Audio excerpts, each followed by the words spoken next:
I book a road gig with Sam Brown. He's an up-and-coming New York comedy club circuit headliner. We're scheduled to do a short tour that includes a club in Ohio, the Marriott in Pittsburgh, and West Virginia University in Morgantown.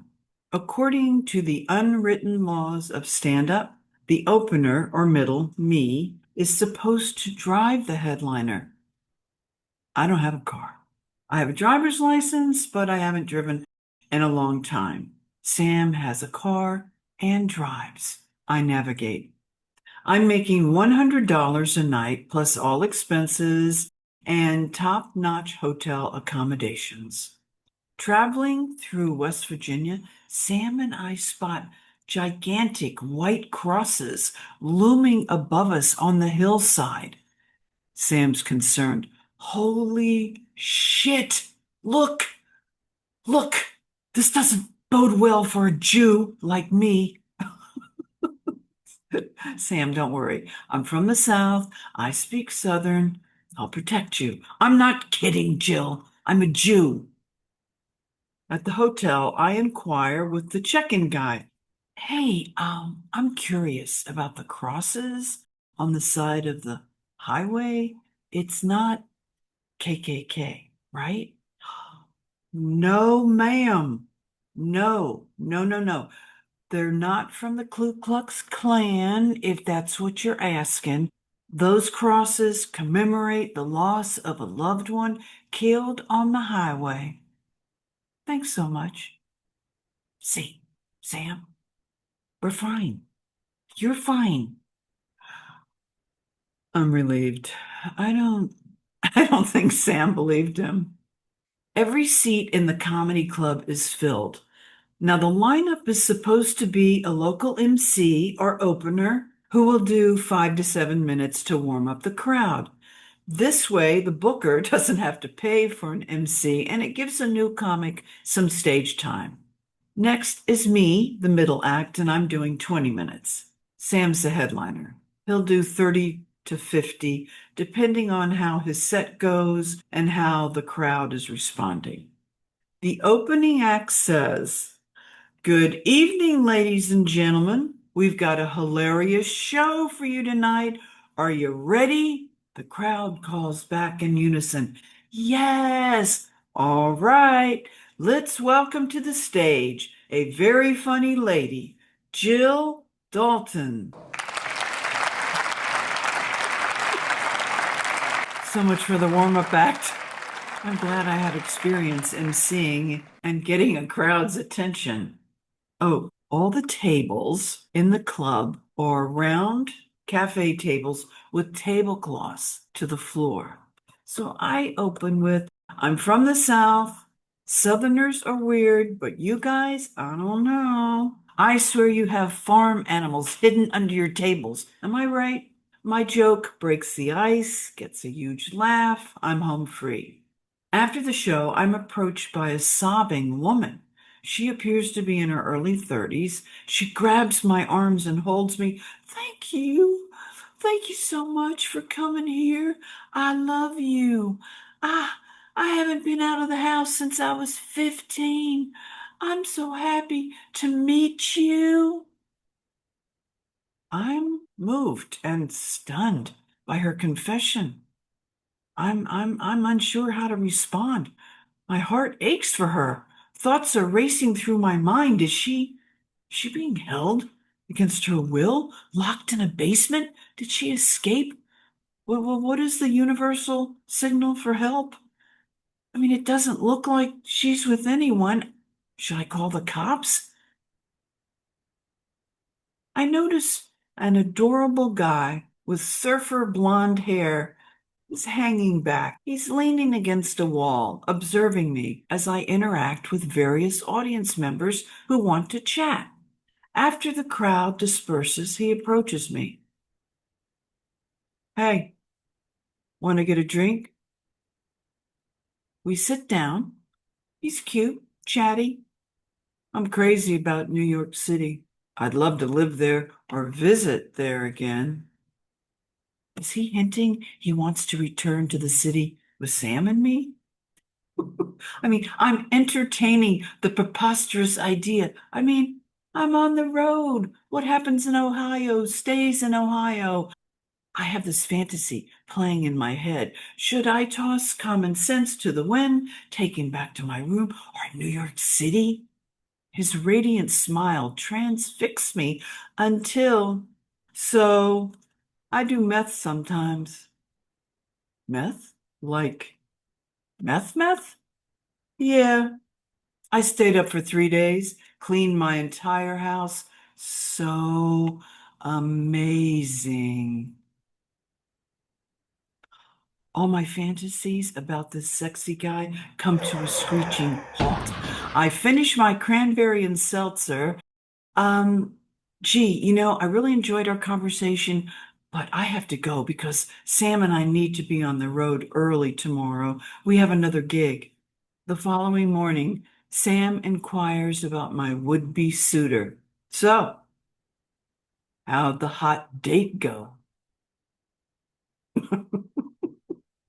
I relay our conversation. Sam laughs. Yeah. I had a hunch something was up with that guy. I thought maybe I should sleep outside your door. I was afraid you might take him back to your room and disappear, and I'd find your body parts along the railroad tracks. We, we laughed so hard. Our next stop is a comedy club at the Green Tree Marriott in Pittsburgh. The Tribune Review, a local entertainment guide, interviewed me and wrote an article about me. I think it was because I have the Another World credit and Oliver Stone's Wall Street. There's no photo, but it's a two-column write-up titled Dare Takes Actress to Stand-Up Routine. The article talks about how my divorce led me to stand-up comedy. I don't mention the article to Sam because he's the headliner. He might not appreciate that I'm the one getting the publicity. I don't want to cause any issues between us. I'm nervous about performing at West Virginia University. What do I have in common with college kids? Nothing. My divorce material isn't going to interest them. Well, if I were doing a gig like this now, I'd use my divorce stuff. I'd say this is what you have to look forward to, y'all. Anyway, our show is in the student union. The place is filled with a couple of hundred expectant young faces. I'm concerned I'm going to bomb so bad. So I open with, the last time I was in a student union, I was blowing it up. This is a lie, but the joke gets a huge laugh, so who cares? Back on the highway, Sam keeps joking. So, you're my girlfriend now, right? No, not your girlfriend. Why not? I'm not anybody's girlfriend. Sam and I had a blast traveling and working together, but lost touch. Several years later, I learned from a mutual friend. Sam moved to LA, got married, had 2 kids, transitioned from stand-up into screenwriting, and passed away in 2013 from pancreatic cancer. This news is unexpected and heartbreaking.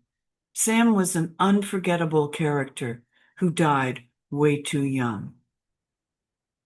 After 4 years of doing stand-up comedy almost nightly, I'm ready to audition for the New York clubs. I start hanging out at the comic strip on 2nd Avenue. The comic strip opened in 1976 and is the longest running stand-up showcase in New York City. So many great comedians work out of there. Bill Burr, Andy Kaufman, Chelsea Handler, Dave Chappelle, Eddie Murphy, Jerry Seinfeld, Richard Pryor, Tig Notaro, Wanda Sykes. Another benefit. The comic strip is right across the park from me, so I take the crosstown bus. Inside the club is a designated seating section where comics can hang out. I take full advantage. Tonight, Chris Rock is on stage. Rock has already been on SNL and done a couple of films, but he's not iconic famous yet. But he will be. I love his easygoing attitude, He refers to his notes as he works on new material. A few disgruntled comics are incensed. He shouldn't be on stage with his notes. How unprofessional. What's he doing? I want to reassure them, relax, guys. Chris Rock is 100 times funnier with his notes than you are without. I don't say anything. I don't need to make enemies. The comic strip holds an audition lottery once a year. Aspiring newcomers line up to receive a date to try out their material on audition night. Tonight is my audition. My first joke dies. Nothing. My chances of working in this room flash before my eyes. So I confess to the audience, oh no, you guys, I'm auditioning for the club. I can't bomb. This breaks the ice and gets a laugh, and my set goes great after that. During my set, a guy stands up and starts towards the door. I call after him, oh yeah, go ahead, walk out, just like my ex-husband. The crowd loves this. The guy calls back, sorry. Yeah, I need to pee. Yeah, sure you do. Sure. Why don't you pick up a pack of cigarettes while you're out? More laughter. I'm euphoric as I leave the stage after my set. The next comic is introduced, and one of his credits is every comic's dream, The Tonight Show. He touches my arm as he passes. Awesome set. I wait my turn to be evaluated by Lucian.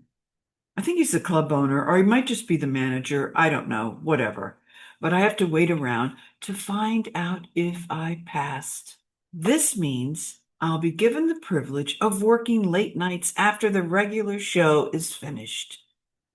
I expect to pass, but sitting in his tiny, cramped office on a tall stool, he tells me, don't do material that degrades you in any way. You're too attractive.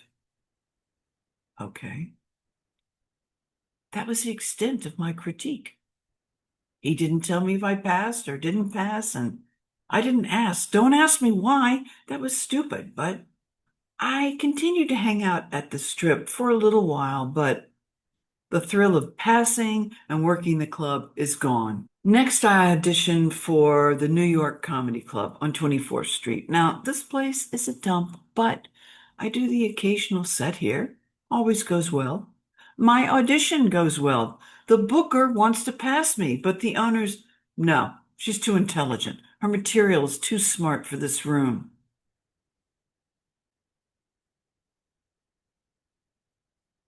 In 1995, the number of women doing stand-up was far less than today. We weren't always welcomed. The common assumption and the excuse club owners gave at the time was women aren't funny. Today, women dominate the sport.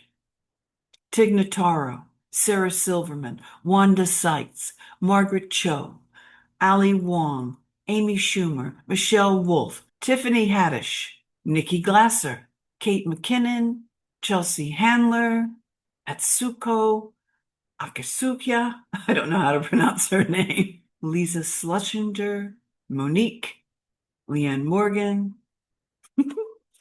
Thanks for watching, you guys. I really appreciate it so much. And if you haven't already, please like, subscribe, hit the notification button. I so appreciate everyone who's here, who watches my videos and leave comments. I love reading the comments, and I also love just responding to them. I want to give a special shout out to anyone who bought me a coffee or special thanks.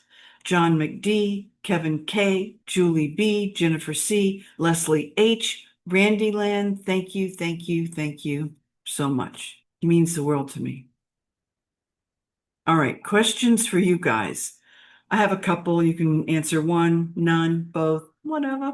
All right, who's your favorite female stand-up comic working today? If you don't have one today, you can pick one from the past. Second question, have you ever had a surreal road trip experience? Okay, first question, is from Glenda S. Oh, she says she's always been a little scared to give acupuncture a try. Did it really work for me? And would I recommend it? It did work for me, and I do recommend it. But I also know I've had acupuncture, well, with another practitioner as well, and did not have the same results. I think it depends on the quality of the person that you're getting the acupuncture from. So I think you would need to read reviews, ask friends if they've been to a person, because mine was word of mouth. Of course, that was 100 years ago. Okay, what else? When it comes to acting, do you prefer live stage or taped? Or is it all good? If you're talking about me performing, do I like live stage or taped? They all have their issues. When you're doing live stage, I mean, that's what I come from is the stage. So when I was younger, I loved that was what I knew how to do. So I liked stage best. Also because you start at the beginning of a play and you go to the end. So there's just much more of a flow.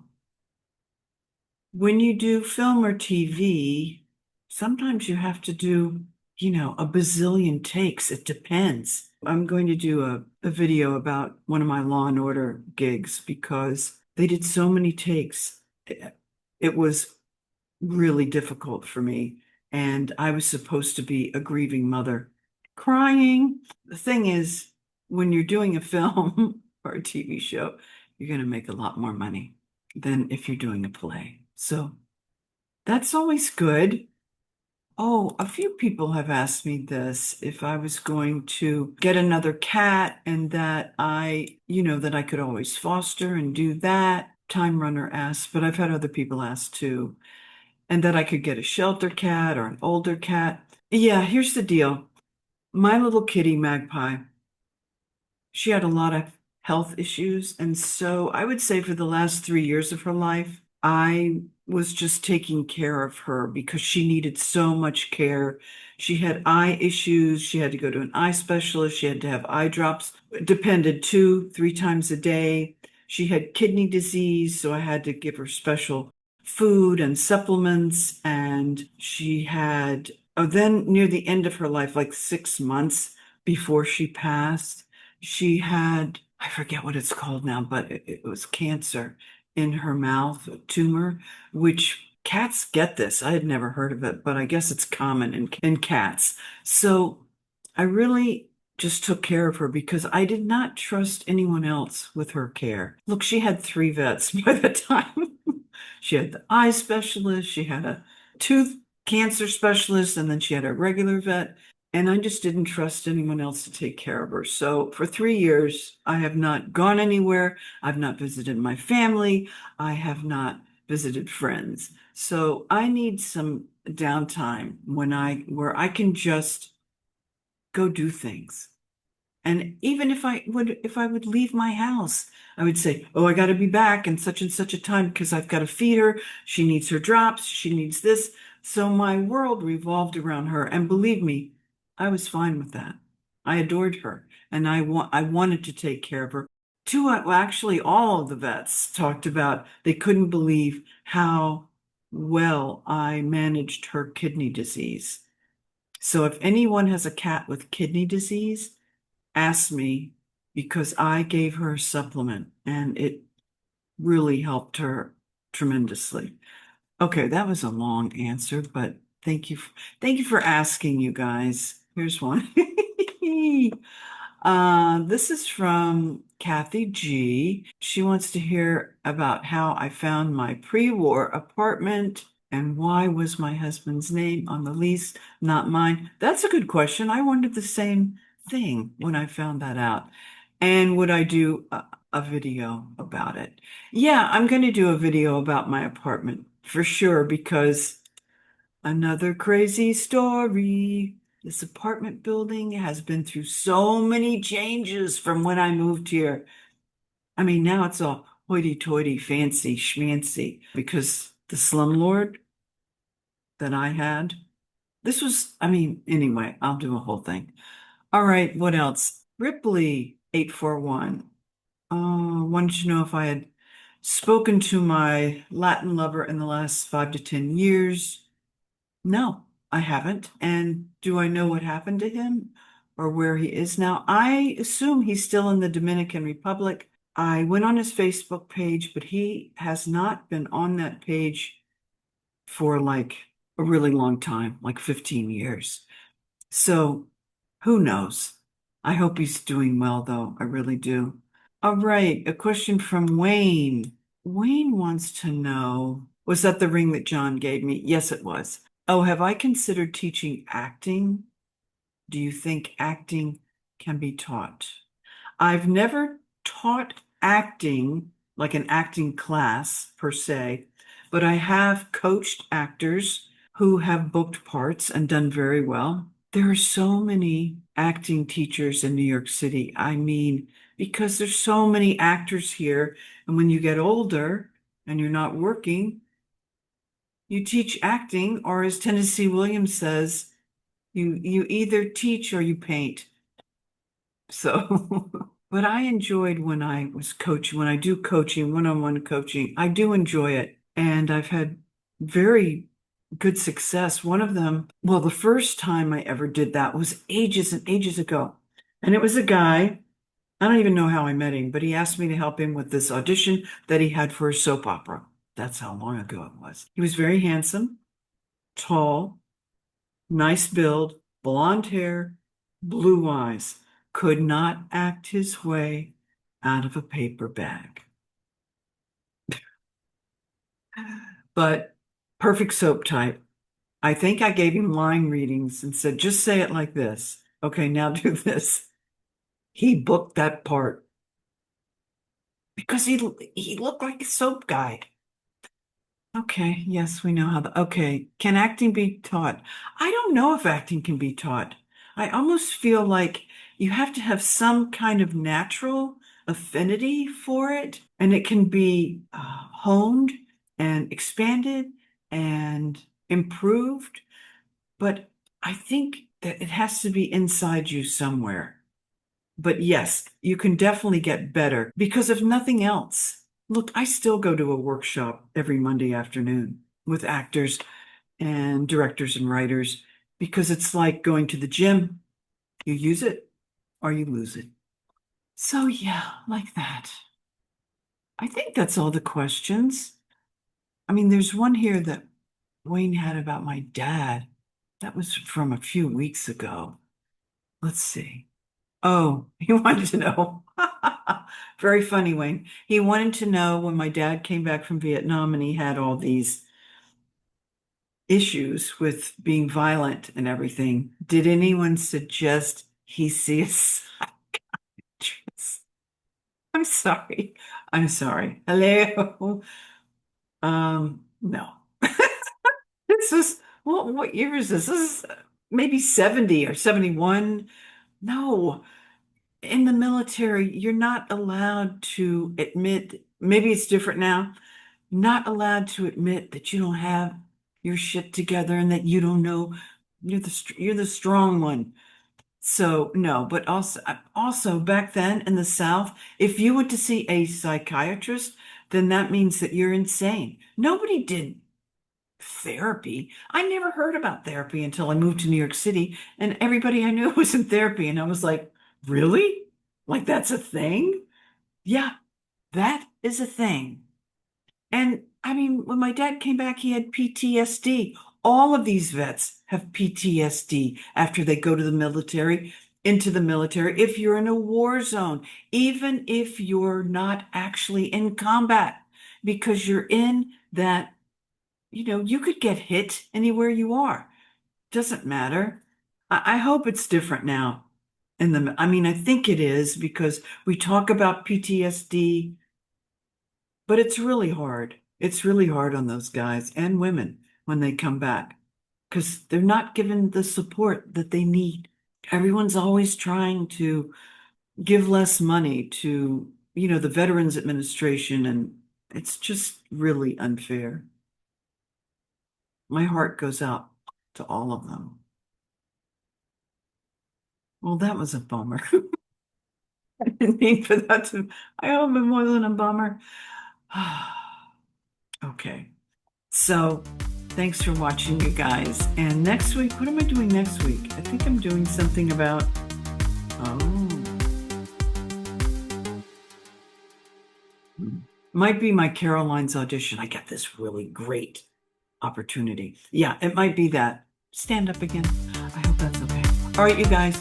I love you, love you, love you. I hope you have a fabulous, wonderful week wherever you are, whatever you're doing. And I love you guys. And I will see you